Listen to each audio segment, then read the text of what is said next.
donc comme vous l'avez entendu, vous allez sortir avec moi de la recherche, hein, à proprement dite, et on va évoquer ben, ce que moi je peux faire comme accompagnement des territoires, donc en partant de cette recherche. Hein. C'est pour ça que je m'intéresse beaucoup aux colloques et à ces publications euh, de sciences dures ou de recherche. Donc je passe après les géosciences pour évoquer, puisque le thème cette année, l'Anthropocène, a été mis en avant. Euh, alors ça m'éblouit un petit peu. Là aussi, on peut, je sais pas, inverser le. Ouais. Donc les infrastructures, eh ben après les géosciences aussi, c'est la matérialité en fait de cet anthropocène. Donc on va quand même rapidement.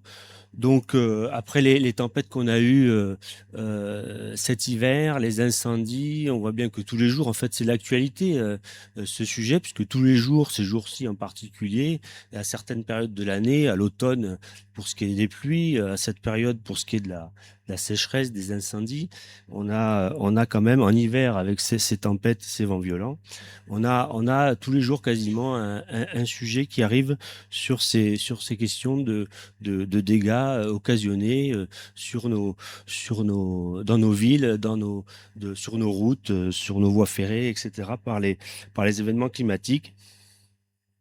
Donc, euh, hop. Donc, une définition de l'anthropocène qui est intéressante. Donc, le fait de savoir que l'activité humaine rivalise maintenant avec les forces géologiques, donc vous voyez le lien avec les géosciences, en influençant la trajectoire du système terrestre, a des implications importantes pour la science du système terrestre et la prise de décision par les sociétés. Donc effectivement, c'est illustré cette question d'anthropocène et comme quoi les infrastructures sont bien représentatives de cet anthropocène, c'est que la masse des artefacts, donc des produits construits et manufacturés, des objets physiques que les humains ont construits, dépasserait aujourd'hui la biomasse spontanée présente sur Terre. Donc, vous voyez un petit peu le. Et donc, évidemment, ces infrastructures, non seulement, je vais évoquer beaucoup à quoi elles sont soumises comme pression, donc par rapport à cette évolution aux événements, euh, aux événements climatiques en particulier, mais comme quoi aussi elles impactent et elles influencent. Hein, on a parlé des sédiments. Bon, il y a plein de liens. Vous allez faire plein de liens peut-être avec ce qui a été dit ce matin en particulier par Yves Tremblay ou par Monsieur Ludwig.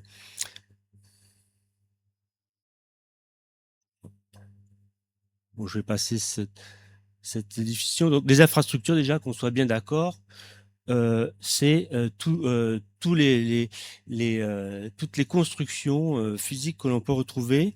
C'est en gros les lignes et les points sur vos cartes. Vous savez, les cartes, c'est des lignes, des points et des surfaces.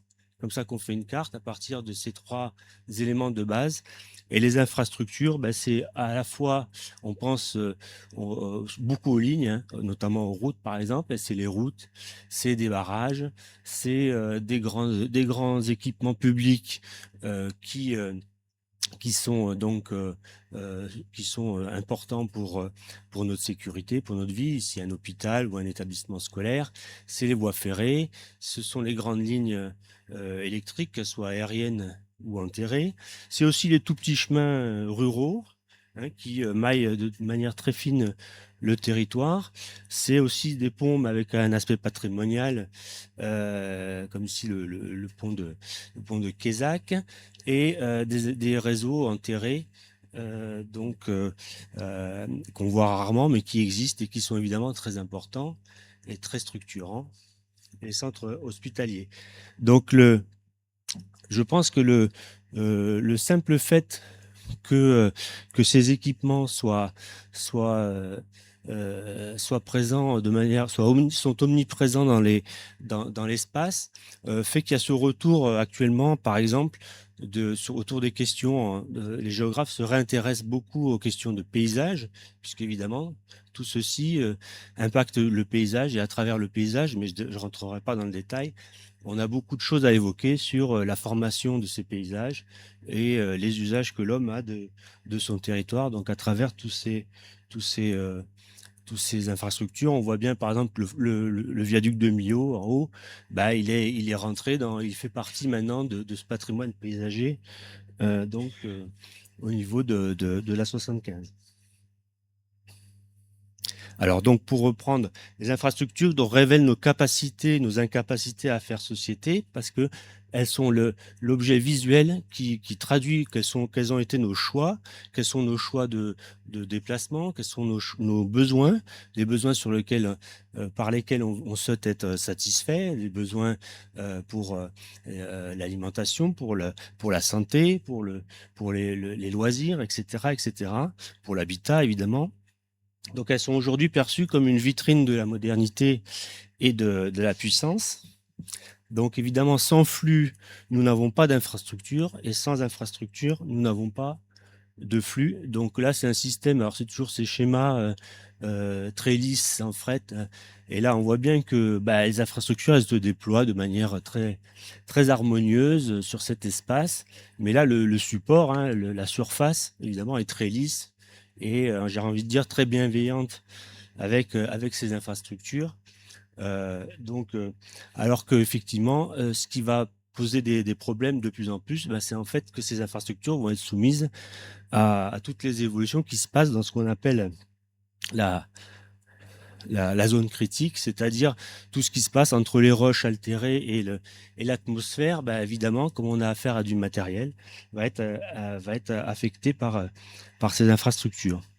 Donc, alors, pour un petit focus sur la France est un pays qui est très concerné par ce patrimoine, hein, si on peut dire, parce que elle a depuis longtemps développé un réseau très fin d'infrastructures routières, mais pas que, et que par rapport à l'Espagne, par exemple, qui a été beaucoup plus tardivement aménagée, qui est beaucoup moins dense on va dire en lieux habités, en lieux équipés. Donc c'est à la fois un patrimoine que la France a en héritage et c'est aussi par rapport à ces nouveaux enjeux, ben éventuellement une fragilité. Donc la matérialité des infrastructures implique leur sensibilité aux évolutions climatiques et aux événements météo, les pressions donc physico-chimiques sur la zone critique. Hein, je redis, la zone critique, c'est là où il se passe quelque chose, en fait, à la surface de la Terre, entre les roches et l'atmosphère. La pression sur l'occupation des sols bouscule la matière physique des infrastructures. Or, celles-ci ont besoin parce qu'elles coûtent cher, parce qu'elles sont difficiles à mettre en œuvre, parce qu'elles exigent du foncier, exigent du temps long, de la prévisibilité et des soins. Donc vous avez un exemple ici. On pense beaucoup aux dégâts qui sont occasionnés sur ces infrastructures, au fait qu'il faille les réparer ou les restaurer. Mais ce qu'on observe aussi de plus en plus, et ce qui est aussi une caractéristique croissante, c'est en fait les interruptions de service. Hein, on l'a vu encore ces jours-ci. Par exemple, pour l'autoroute A9, l'incendie l'année dernière a occasionné 4 jours d'interruption de service. Donc ça veut dire qu'à Perpignan, eh ben on n'a pas pu rejoindre Montpellier par l'autoroute pendant 4 jours. L'année d'avant c'était trois jours et il y a quelques années c'était 0. Donc on voit que ces interruptions de service, notamment dues à la sensibilité aux incendies dans les Corbières, a augmenté. Et cette année donc on est déjà à 3 jours alors qu'on est à peine début juillet. Donc voilà, ne pas oublier. Et puis alors aussi, il y a aussi des interruptions de service type, il y en a eu dans le centre de la France sur les voies ferroviaires où vous avez donc par la chaleur, ben en fait des infrastructures qui sans être détruites, donc se dilatent à un point que le circulation des trains n'est plus possible. Donc, par rapport aussi à notre sujet, donc les infrastructures concernent des limites planétaires, en particulier quatre des limites planétaires qui sont atteintes. Donc, évidemment, la plus importante, c'est le changement des usages des sols. Donc, puisque leur emprise au sol est considérable. Donc, évidemment, ça influence, comme on l'a vu, toutes les questions autour de l'érosion, du ruissellement, de transport de matière. Le cycle de l'eau douce, ça a été évoqué aussi, à travers tous les aménagements de barrages. On a des milieux qui sont fractionnés. On accélère à des endroits ce cycle en utilisant l'eau. À d'autres endroits, on le ralentit en stockant. Donc évidemment, elle a un impact très important. La biodiversité aussi, puisque pour les mêmes raisons un petit peu, mais sur la Terre, on va dire, on a des ruptures qui sont causées par ces infrastructures, des ruptures dans les milieux naturels, des espèces qui peuvent pas migrer, par exemple. C'est pour ça qu'on aménage. Alors j'ai un tropisme un peu routier, vous m'excuserez, mais je pense que c'est aussi ce qui parle le plus aux personnes, parce que j'ai travaillé sur le projet de la 75 à l'époque, et donc on aménage des passes pour les animaux sauvages pour qu'ils puissent continuer à, à, à se nourrir, à se reproduire, puisqu'on cloisonne en fait avec ces infrastructures les milieux naturels. Et puis évidemment, les entités nouvelles, les pollutions chimiques, les matériaux de construction de ces infrastructures participent donc évidemment à l'exploitation minière, à la fabrication donc de ces matériaux demandent de l'énergie, donc de l'extraction de l'énergie, de la pollution. Voilà, là je vous ai remis la trajectoire, mais c'est donc, et ces jours-ci, il s'est passé quand même des choses exceptionnelles. C'est quand même la première fois qu'on a en France autant de départements. Alors j'ai pas noté le chiffre, donc mais le 24 juin, on avait, je crois, 70 départements en vigilance rouge. C'est un record. Euh, je voulais faire un petit focus sur un risque qui est assez peu connu. C'est le retrait gonflement des argiles, donc qui exerce donc une contrainte physique due à l'alternance humectation, dessiccation et la succession des canicules. Et donc, en fait, les épisodes météorologiques, l'évolution climatique en général, et les épisodes météorologiques un peu plus extrêmes, évidemment, vont accroître les problèmes que cause ce retrait gonflement des argiles sur les réseaux, alors pas que routiers, aussi, ça c'est aussi sur les réseaux souterrains, sur les constructions, c'est quelque chose de très important au sujet des constructions. Alors vous voyez que ça concerne quand même on estime que ça concerne 200 000 kilomètres de route sur les 900 000 kilomètres. Et vous voyez sur la carte de France, donc vous avez les régions qui sont les plus impactées. Alors évidemment, les régions qui sont concernées restent les mêmes puisque c'est le substrat géologique qui détermine si la présence de ces argiles. Mais vous voyez que ça s'aggrave évidemment, et ça s'aggrave pourquoi? Parce qu'effectivement, si on alterne ce cycle humectation-dessiccation de manière plus fréquente, on va se retrouver avec des dégradations qui vont être plus rapides et qui vont poser des problèmes. Alors sur les PO, on n'est pas tellement concerné, comme vous pouvez le voir. Il y a quelques communes de la plaine. Vous avez des départements où c'est extrêmement grave comme sujet, comme la Haute-Garonne ou le Tarn et Garonne. J'ai travaillé aussi sur Lyon, donc qui n'est pas dans notre région, mais qui est aussi un département où la problématique retrait et gonflement des argiles, hein, plutôt pour les habitations, est un risque majeur tout à fait essentiel.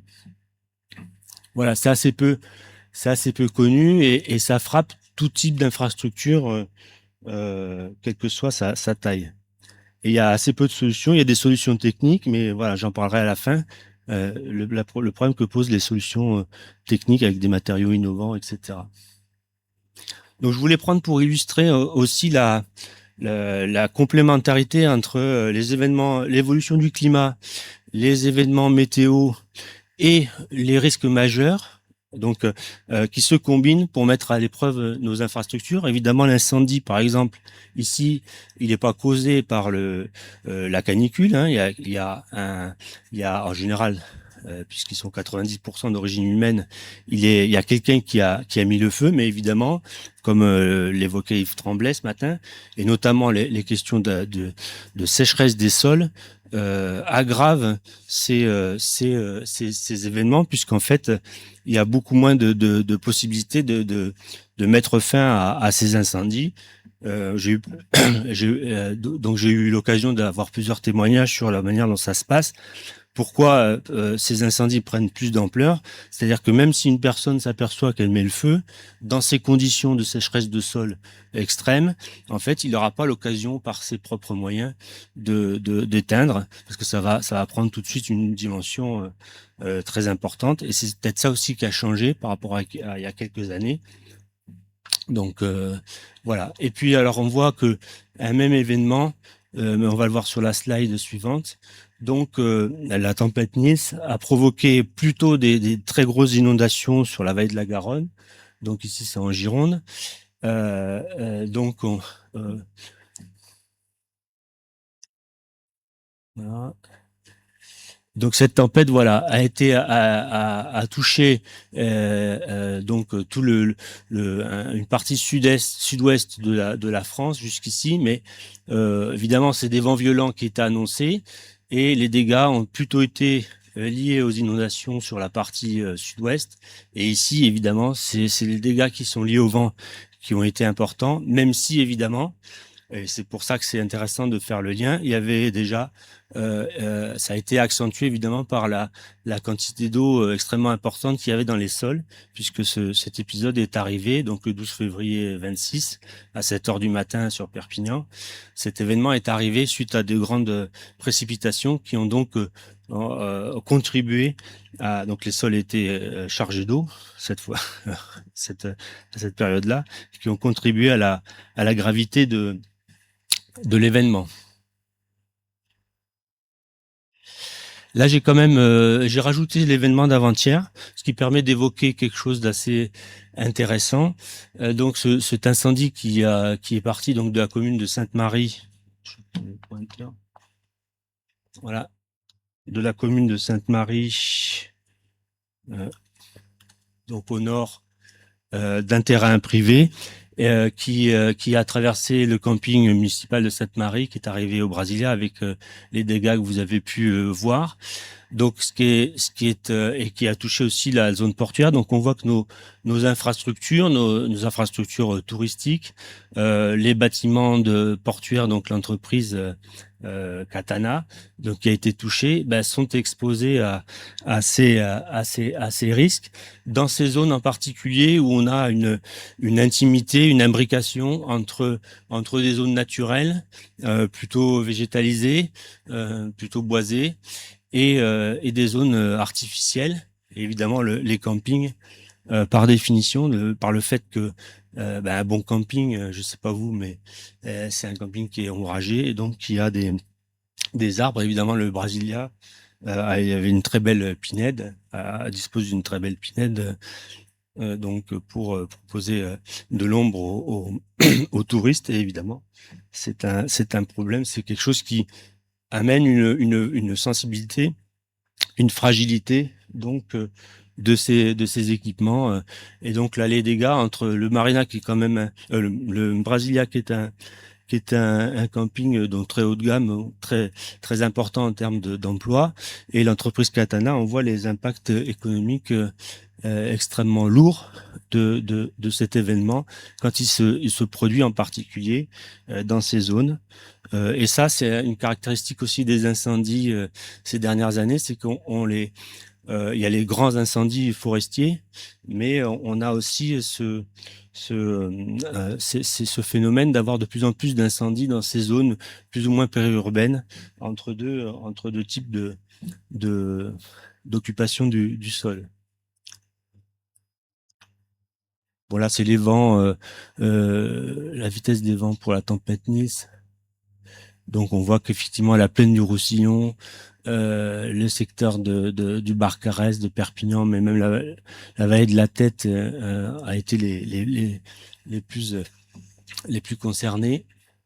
Donc savoir que cette tempête m'expliquait par exemple quelqu'un d'Enedis a provoqué des dégâts de manière très diffuse en fait, avec beaucoup de petits incidents très répartis sur le réseau électrique. et on l'a mis en parallèle, par exemple, avec le méga feu des Corbières, où là, c'est totalement différent, où le réseau électrique a été complètement détruit. Et donc, en termes de travaux et de rééquipement, c'est beaucoup plus simple, entre guillemets, suite à un incendie. On a un travail, on doit refaire le réseau totalement, alors que dans le cas d'un événement lié au vent, on a beaucoup plus de dégâts assez diffus qui sont amplifiés dans les zones forestières, évidemment, puisque si vous êtes de la région, vous avez pu voir suite à la tempête beaucoup de chablis. Donc les chablis, c'est les arbres qui tombent soit parce qu'ils sont morts, soit parce qu'ils ont été ils sont tombés à cause du vent. Et vous avez vu tous ces arbres tombés, évidemment, contribuent à fragiliser ces infrastructures aériennes. Et évidemment, les problèmes les plus importants suite à la tempête ont été dus non pas à la chute des équipements et des poteaux, mais aux arbres qui sont tombés sur ces équipements et ces poteaux. Et je rajouterais, pour faire le lien avec le changement climatique sur cet événement météo, c'est que en fait on en parlait un peu hier, la forêt aussi est assez mal en point depuis quelques années. Il y a beaucoup de mortalité d'arbres, et donc évidemment tout ça fragilise et contribue à à, à rendre plus sensibles ces événements pour les infrastructures en zone forestière. Voilà, je vous ai mis une illustration, une photo que j'ai faite où on voit bien aussi l'effet. Alors, il y a le chablis, l'arbre qui tombe, et puis vous avez cet effet de cascade qui avait été bien documenté et très visible et très pédagogique en 99 avec la forêt des Landes, mais vous avez retrouvé le même phénomène à Perpignan, rue Ronsard, où le premier arbre tombe, il entraîne le deuxième, etc., etc.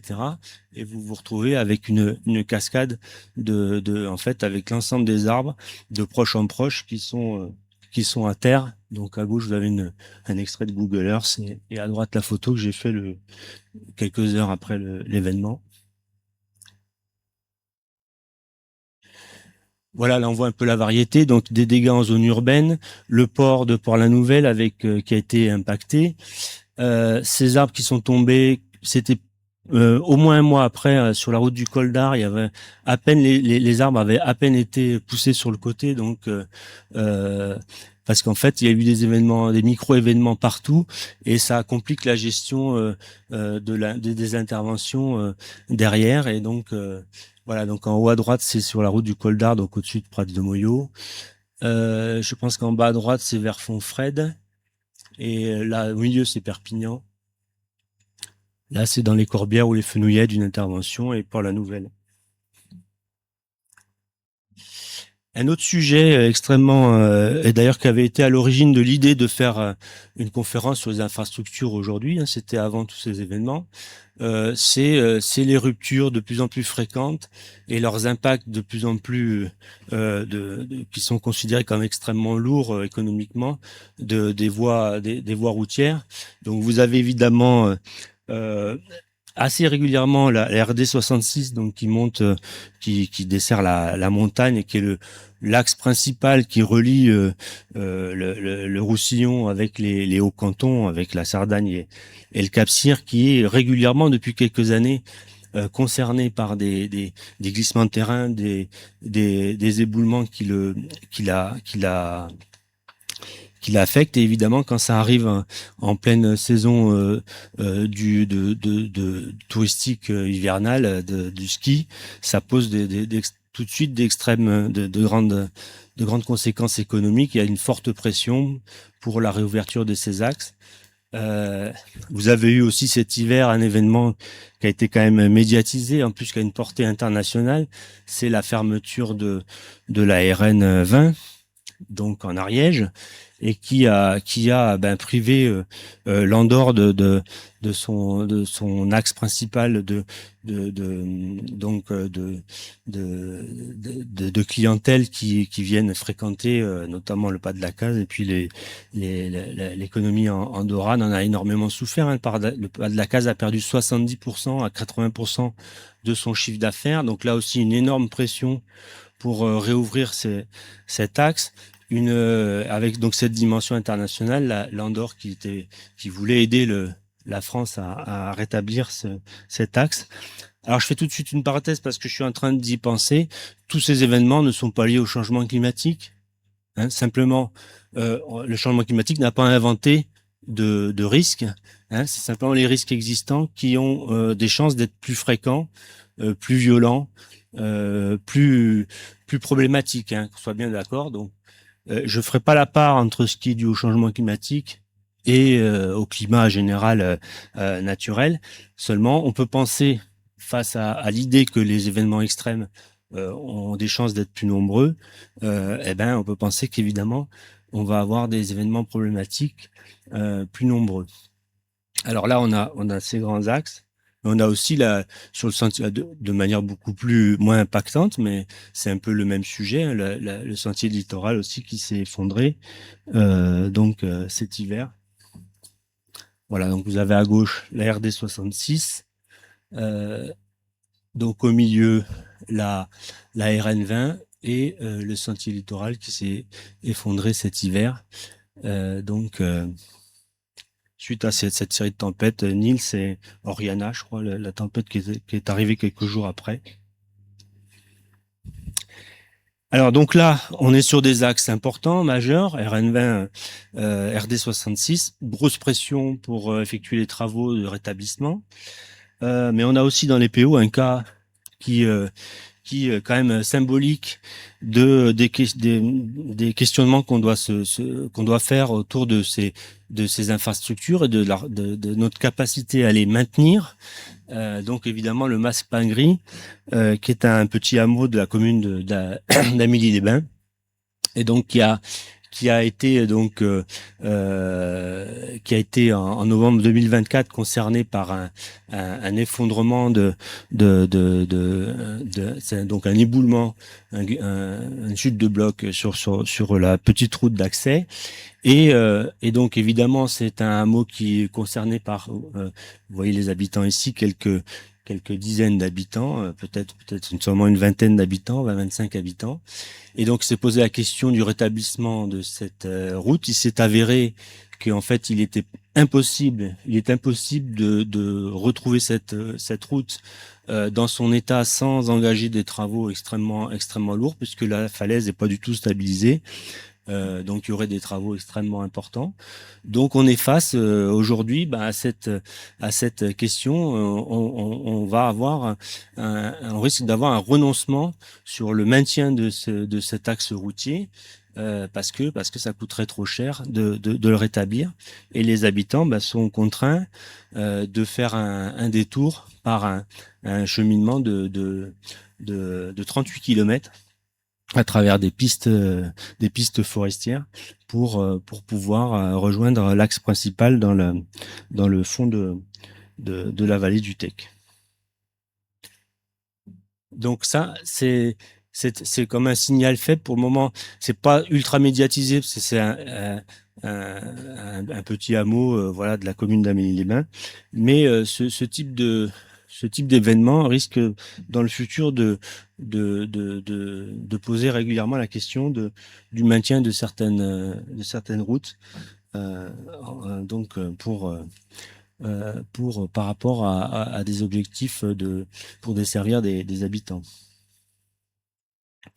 Alors j'ai voulu vous mettre un exemple d'espace particulièrement soumis à ces problématiques.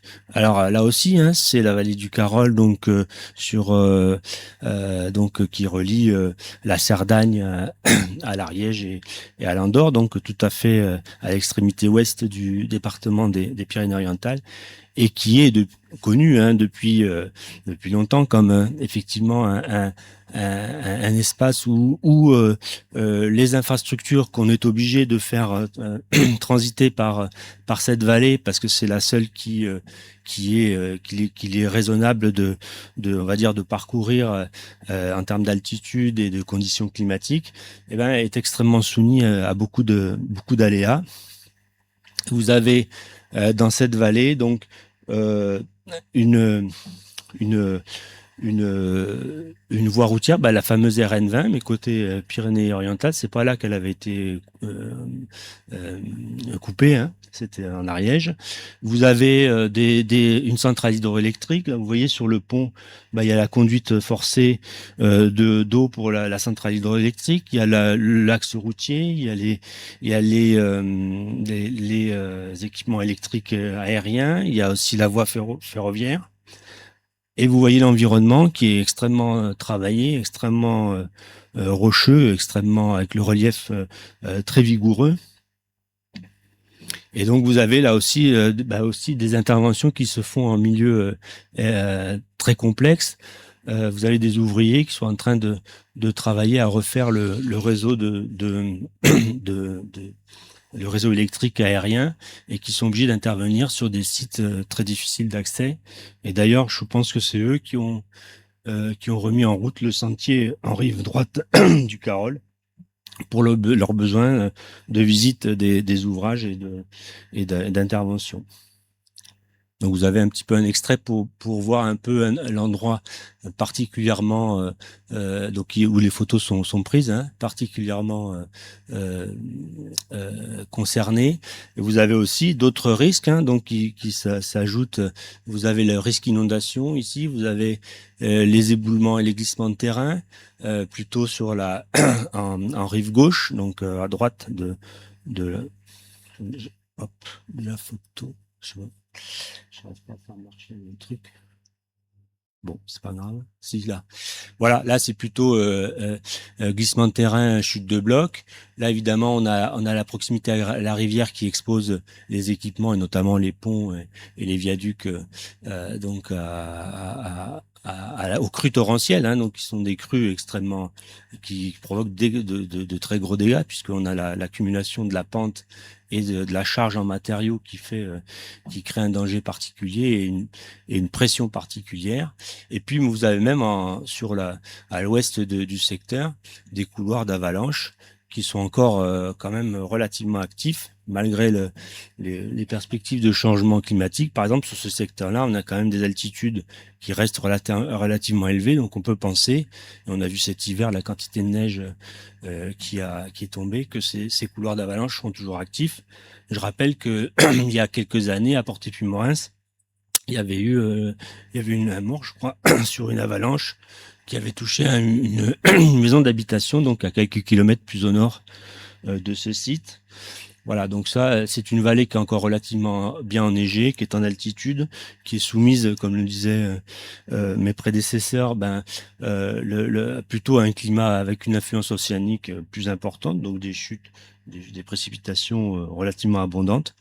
Voilà, autant par exemple pour le site traditionnel sur la RD 66, donc en montant entre Villefranche et Montlouis, le site de Fontpédrouze d'Avalanche est moins va peut-être perdre en importance parce qu'il est situé sur une soulane à une altitude plus basse et peut-être dans les conditions de changement climatique, il sera moins souvent soumis à un événement d'avalanche. Mais sur cette zone-là, c'est pas du tout le cas.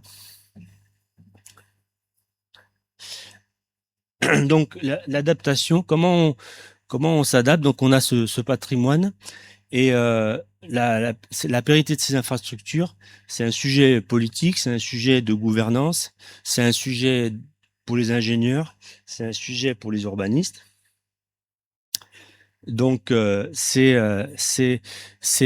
aggravé, j'ai envie de dire, par le fait qu'en fait le changement climatique vient se rajouter à un boulet qu'on se traîne depuis une vingtaine d'années, qui est le sous-entretien de beaucoup de ces infrastructures, hein, depuis le début des années 2000, on a vu une chute très nette des opérations de maintenance, de mise à niveau de ces infrastructures, d'entretien.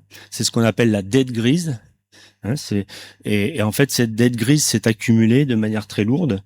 Et en fait, comme vous pouvez le pressentir d'une manière intuitive, c'est qu'effectivement, si on n'entretient pas de manière très régulière un équipement, eh ben la dégradation devient telle qu'en fait, il faut des interventions beaucoup plus lourdes, beaucoup plus techniques, beaucoup plus coûteuses pour le résorber. Donc c'est ça qui constitue cette dette grise et donc dont on hérite aujourd'hui, qui est très lourde et sur laquelle éventuellement, alors il n'y a pas assez de données sur la part du changement climatique pour que je me hasarde à vous mettre des chiffres, hein, c'est pas assez consolidé, mais on va dire, on peut considérer que sur cette dette grise qui est le sujet déjà qui était absolument majeur, se rajoute effectivement la sensibilité peut-être accrue avec des événements plus fréquents à, au, au changement climatique et donc vous avez d'ailleurs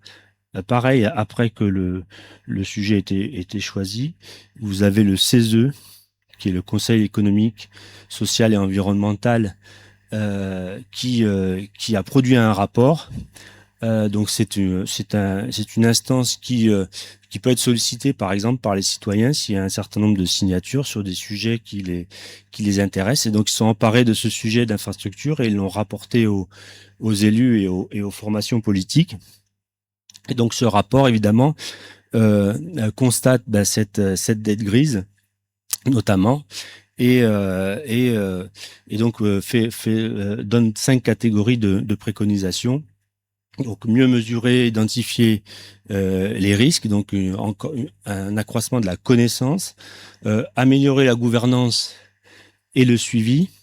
Il a été rapporté, par exemple, dans ce rapport par les communes, notamment les représentants des communes rurales, que l'abandon des subdivisions de l'équipement dans les années 90, qui était une ingénierie de proximité, a affaibli en fait ces communes face à ces questions de maintenance et d'entretien de leur réseau, notamment routier. Il faut savoir qu'il y a des communes de 300 ou 400 ou 500 habitants qui ont des réseaux routiers en gestion propre de 40 km ou plus, hein, dans certaines zones rurales de faible densité. Donc c'est extrêmement lourd et finalement c'est relativement impossible déjà financièrement à tenir. Et si en plus on n'a pas l'ingénierie pour alerter de manière à la plus fine possible et régulièrement sur les problèmes qui peuvent advenir, ben on se retrouve avec des équipements qui se dégradent très vite. Donc le troisième point, mettre en place une politique systémique d'investissement dans les infrastructures. Bon, il faut trouver l'argent. Assurer les financements nécessaires. Ah, pardon, c'était le quatrième point. Oui. Confronter les capacités du système assurantiel, évidemment. Et les questions d'assurance vont intervenir là-dedans, puisque on pense qu'il y a des équipements qui vont pas être assurables dans le futur. Je ne sais pas si on l'a passé dans les slides là. Faut savoir qu'il y a par exemple, actuellement, il y a 400 ponts qui sont fermés en France, et sur lesquels il n'y a pas de solution financière à court ou moyen terme pour les réouvrir. Je vous ai montré au début le pont de Quézac.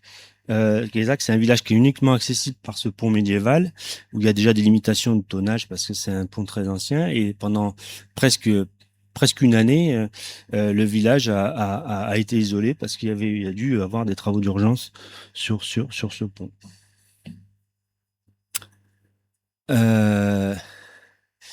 Voilà, donc les problèmes, les enjeux de gouvernance et organisationnels. Donc j'ai un peu évoqué quelques sujets.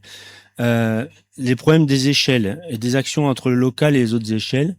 Donc c'est vrai que le sujet qui revient assez régulièrement, c'est qu'en fait il y a localement des problèmes, mais les investissements sont trop lourds pour être assumés par les collectivités, par exemple, et qu'il faut qu'il y ait une péréquation obligatoire qui s'opère entre plusieurs niveaux de responsabilité. Le terrain a besoin des autres échelles. Donc retrouver une ingénierie de proximité qui va permettre de faire cette veille plus fine pour alerter et qui donc cause des soucis et provoque de la dette grise. En fait, son absence a contribué fortement à l'accroissement de cette dette grise. Mobiliser des leviers financiers comme l'épargne des ménages, c'était une des pistes. C'est une des pistes. Ça revient souvent en France. Hein. C'est qu'on dit qu'il y a plus, l'économie est en berne et qu'il y a des problèmes de relance de l'activité, mais régulièrement on rappelle que les Français ont des bas de laine assez conséquents et que à travers des fondations, des actions, peut-être ces ressources privées pourraient être davantage mobilisées. Rendre plus souple l'expression des besoins à travers les cahiers des charges, ça c'est un travail qui doit être fait, c'est-à-dire qu'en fait il faut des liens plus souples entre le prescripteur et celui qui va faire pour en fait ne pas partir sur des prescriptions qui seraient héritées de méthodes passées et qu'on puisse se donner l'occasion de réfléchir peut-être à des cahiers des charges qui soient mieux adaptés au changement des dernières années, en autorisant ceux qui vont faire à amender ces cahiers des charges ou à donner des orientations.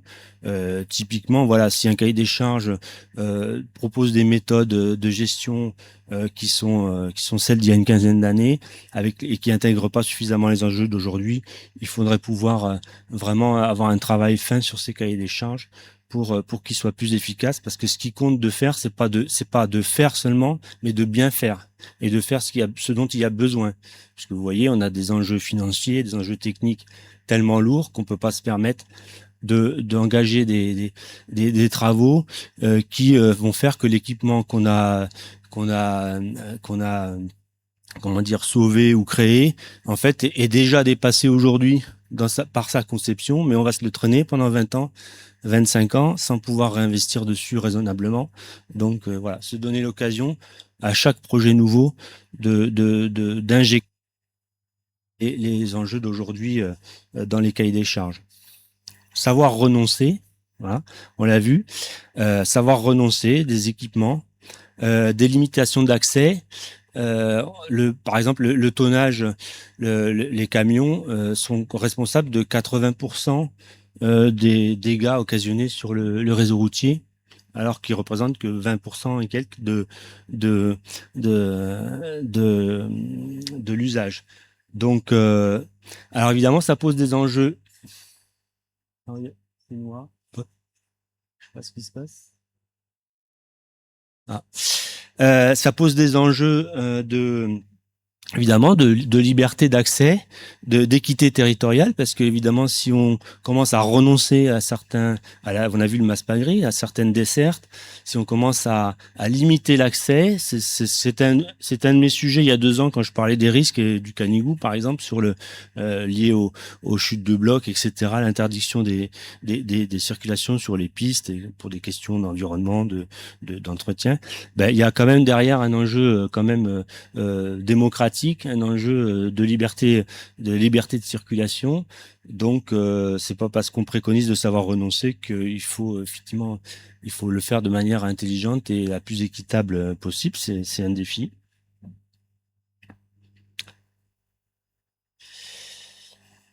Voilà, donc ça reprend quelque chose que je vous ai dit. Donc pour moi, l'adaptation, c'est vraiment une imbrication intelligente des niveaux supérieurs et des niveaux inférieurs. Le terrain assure une maintenance au quotidien, une surveillance, éventuellement des travaux légers.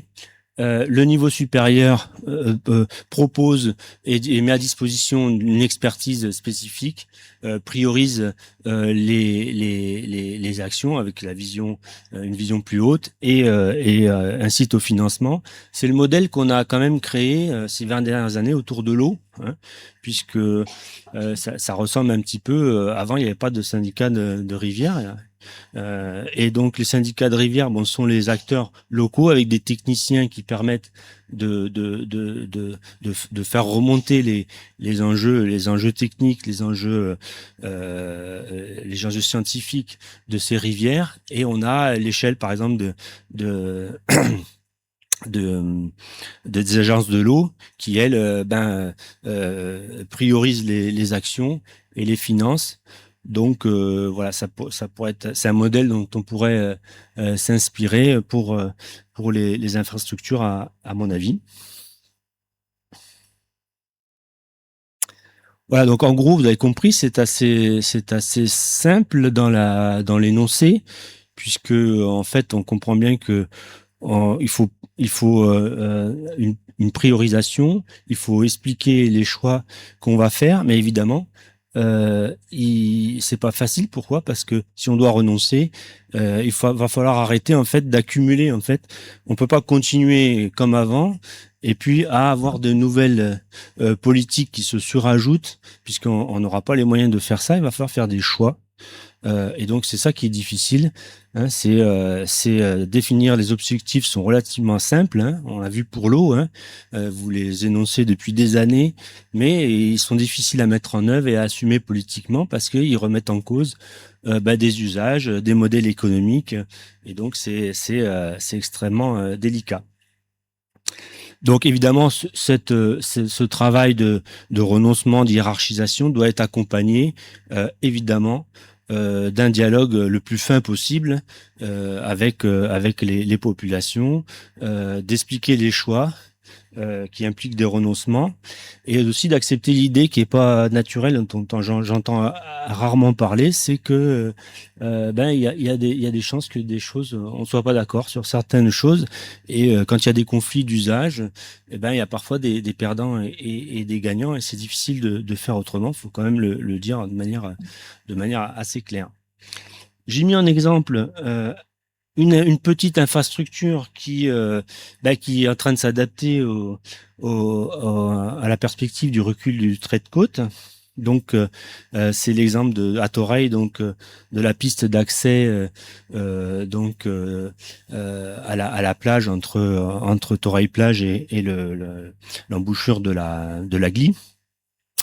Et donc, c'est le projet qui a été présenté l'année dernière et que le CEFREM a accompagné avec Monsieur Certain, donc sur cette question-là. Et là, on envisage effectivement de reculer en fait les accès, de réaménager les stationnements pour se prémunir de ce recul du trait de côte.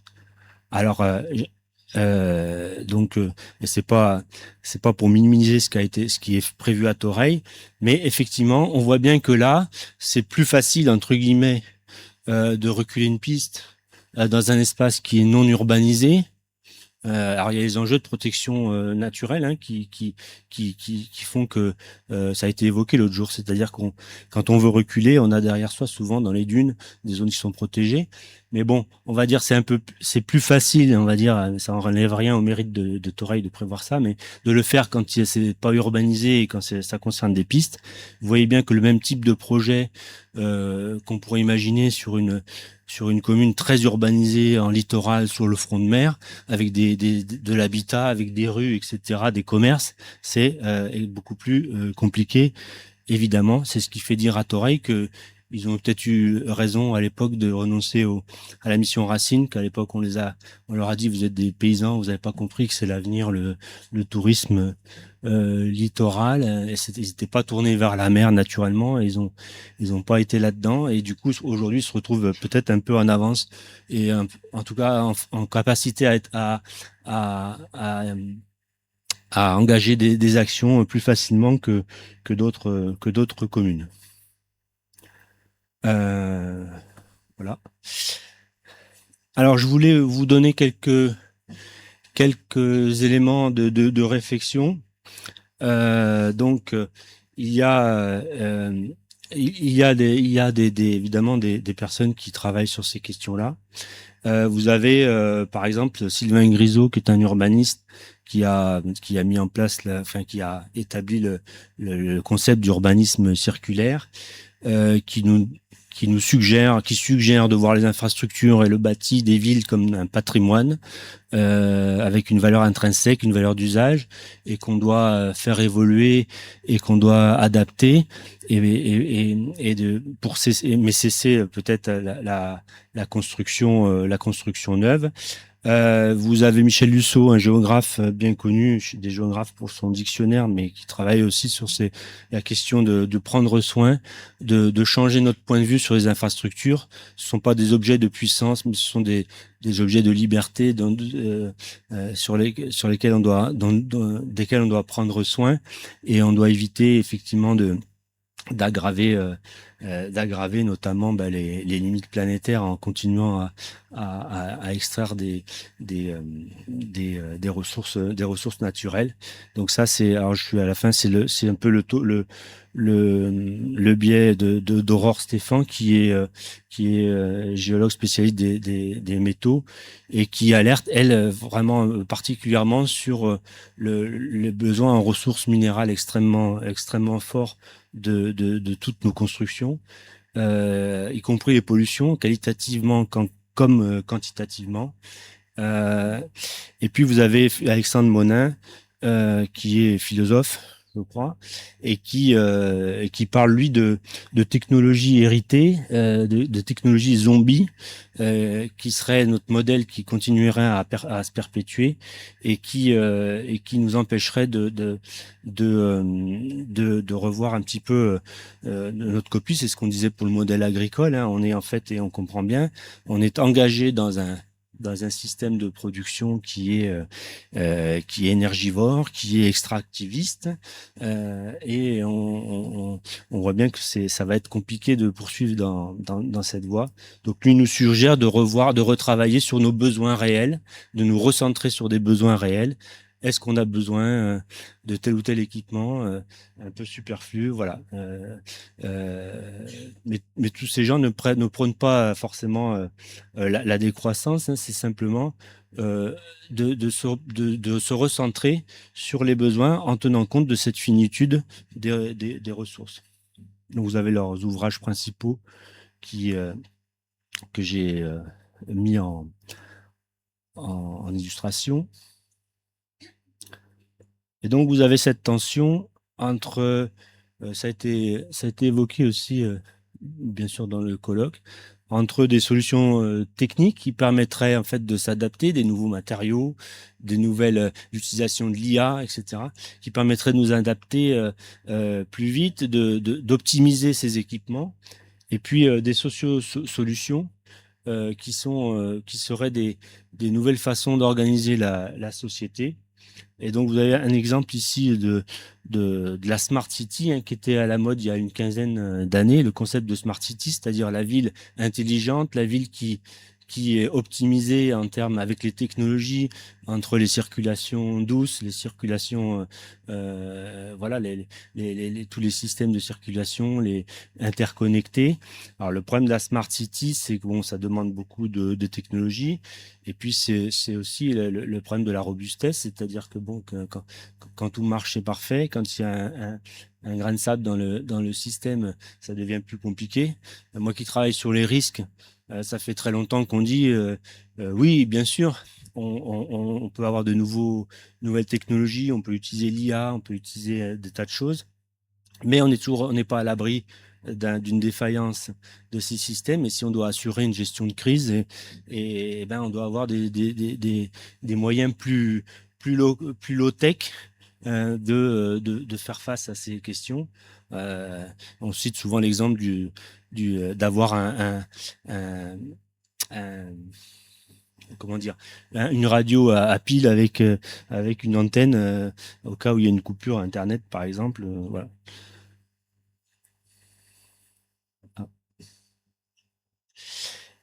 Donc voilà, il faut résoudre les tensions entre ces pôles. Alors moi, je préconise absolument pas de choisir entre ces pôles.